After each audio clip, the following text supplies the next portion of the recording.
So Hitler originally sported a longer moustache, but later trimmed it. Why? To fit inside his gas mask.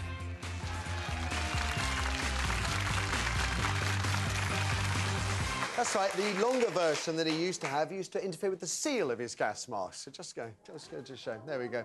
So could the toothbrushy tache ever make a comeback? And Nihal and Richard's thoughts in just a sec. Yours still on the usual number, please. 0207 173 5555. It's worth remembering that Hitler wasn't the only villain to have sported dodgy facial hair. His right-hand man, Heinrich Himmler, had something similar.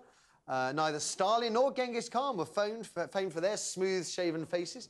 Even more recent dictators, such as our one-time friend and ally, Saddam Hussein and Robert Mugabe, have gone for a dodgy tache. But only one style remains verboten, and that is the toothbrush look, which, of course, is weird if our loathing for it is based on bodies. Hitler killed 6 million, Stalin more than 20 million. You'd have thought the handlebar one would be the really bad guy. No one seems to remember all the good guys who wore toothbrush moustaches, like Charlie Chaplin, who had his way before Hitler did, or Ron Mayle, keyboard player with the arty popsters Sparks. That was a look, Ron. But then we don't remember... we don't remember the gulags like we remember the Holocaust. It's Holocaust Memorial Day on Wednesday, in fact. Maybe that's got something to do with it. I don't know. No, you... Yeah, well, it came just out of a sort of flippant conversation. It was kind of a facile idea, really, to start with, just a silly a stunt, almost. I just thought it's kind of interesting that... Why is the moustache taking the blame? You know, it's not the hairstyle. Hitler wouldn't make any difference. You know, wearing a brown shirt wouldn't make any difference. So, you know, why is that moustache when it is associated with other people? And it was a very popular moustache in the 20s, the 1910s and 1920s. A lot of Jewish people had it. You know, and if you actually look back a lot, especially in Germany and America, but if you look back at a lot of photos of the time, a lot of people have that moustache, and they're being judged kind of retrospectively.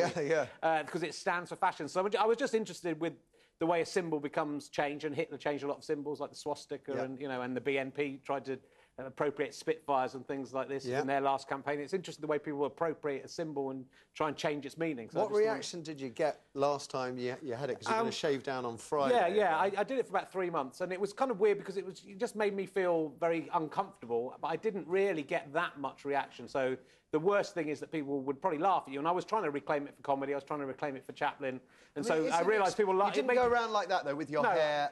It's all about the moustache, so I'm not dressing as Hitler, because that would be saying, you know, then you would be saying I'm trying to be like Hitler, so everything else is the same. I just want to see if the moustache, you know, what people's reaction to the moustache would be, and whether it would be possible to claim it back, which I think is difficult. It's not an attractive look, I have to say. It's quite interesting that Terry from Croydon has emailed in a picture of a waiter he met in Austria, an Austrian waiter, and that's him there.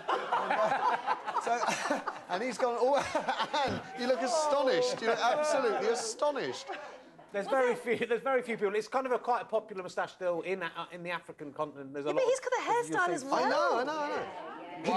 Could you imagine it making a comeback, Anne? Would you like to see it? The toothbrush? I'm so sorry, but I hate moustaches. I just do. Anyway, but you too, did you say, Richard? Really? Yeah, I mean, I think facial hair is a bit ridiculous, and I think moustaches are a bit weird. So I mean, it's not like any love. Have you ever tried kissing one? I mean, honestly, I haven't, it's just gross. What, a Nazi? What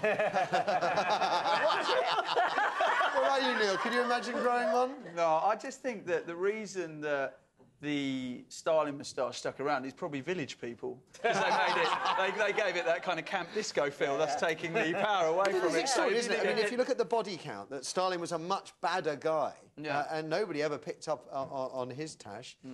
What the audience, mate? There's some interesting new hairdos there. We do have a few. Hello, Joe. You've got a very interesting hairdo. So, could the tache ever make a comeback, the Hitler one? Well, I think it could, but not with the side part and greasy hair. And as you've just said, I've had my golden locks chopped off, but now I look like that old clip of you. One of me. Yeah, so frightening haircuts can come back. Would you ever even consider growing one? I've had a moustache. But would you go for the toothbrush? No. Why? Because my moustache would be grey. I have the same problem, actually. Well, what I'm trying to do in the show is actually to make it... Because the BNP won these seats halfway through when I was doing this, and because they were appropriating symbols, I kind of came up with the idea... And because the BNP only got these seats because people didn't go out and vote, is to try and change the symbol and the meaning of the symbol to make it a pro-democracy symbol, and to maybe do have a democracy day where, you know, like a red nose day where everyone wears them. Ladies you can give do them it. out, don't you? Ladies can do it in a certain part of their anatomy, so, you know...